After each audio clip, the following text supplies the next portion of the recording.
নতুন করে আবার পড়াশোনা শুরু করলাম। দুঃখের জীবন ভাই, সুখের দেখা কবে পাবো নিজেও জানি না, কিন্তু আশায় বুক বেঁধে রয়েছি।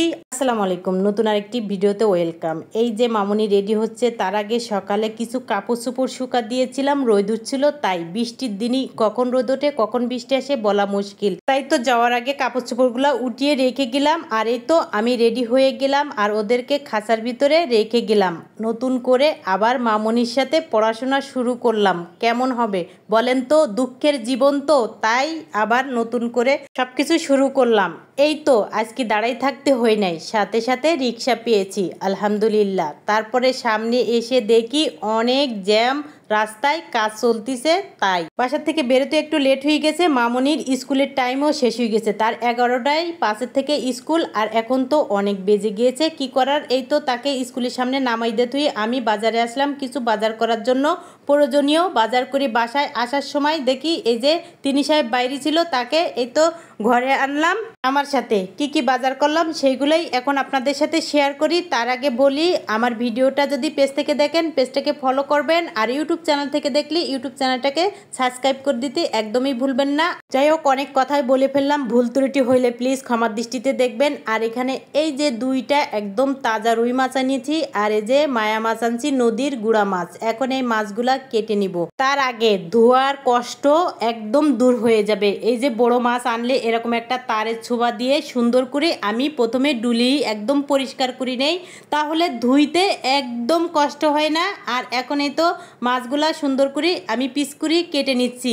এই তো এখন মাছগুলা কোনো রকম ধুইলে কিন্তু হয়ে যাবে, কারণ প্রথমে তো মাছগুলা আমি তারের ছোবা দিয়ে সুন্দর করে ডুলে ধুই নিয়েছি।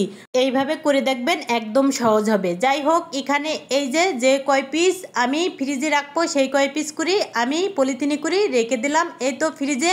আর যেগুলো রান্না করব সেগুলোতেও অলরেডি বাইরে বের করে রেখে দিয়েছি। আর এই যে গুঁড়া মাছগুলা অনেকগুলা পেঁয়াজ দিয়ে, তারপরে এখানে চচ্চড়ি বসাই দিয়েছি সব রকমের মশলা দিয়ে, সাথে এই যে ভাতও কিন্তু অলরেডি হয়ে গিয়েছে। আর এখন কি কি বাজার করলাম সেইগুলাই শেয়ার করি। সবজির বাজার এখানে প্রথমে কচুরমুখী নিয়ে আসছি, আর আদা রসুন একদমই বাসায় ছিল না, তাই এই তো আদা রসুন এনেছি, সাথে এনেছি এখানে কাঁচা পেঁপা, তারপরে কাঁচা মরিচ, তারপরে এখানে আছে পটল, আর এই যে দেখেন কি সুন্দর লেবু। এখন কিন্তু লেবুর দাম একদমই কম, কারণ লেবু সিজন। আর এখানে 5 কেজি পেঁয়াজ এনেছি, এই তো সবজির বাজার ছিল এগুলা। আর এখানে এই যে রুই মাছ ভুনা করব, তার জন্য মশলাটা আমি আগে কষাই নিচ্ছি। আর তার আগে কিন্তু মাছগুলা এই তো ভেজে উঠিয়ে নিয়েছি।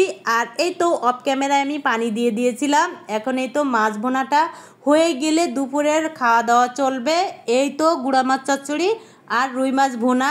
আর আমার ভিডিওটা কেমন লাগলো অবশ্যই কমেন্টে জানাবেন। যাই হোক, বাসায় যখন কেউ না থাকে, ছেলে তো মাদ্রাসা থাকে, মেয়ে প্রায় স্কুলে থাকে, আর ওদের সাথে সময় কাটাই। আমার সময়টা যে কখন চলে যায় আমি নিজেও বুঝতে পারি না। যাই হোক, আলহামদুলিল্লাহ ভালোই যায়। আর আমার ভিডিও ভালো লাগলে একটা শেয়ার করবেন আর একটা লাইক দিতে ভুলবেন না। আজকের মতন বিদায় নিব, সবাই ভালো থাকবেন, নিজের খেয়াল রাখবেন। আজকের মতন আল্লাহ হাফেজ।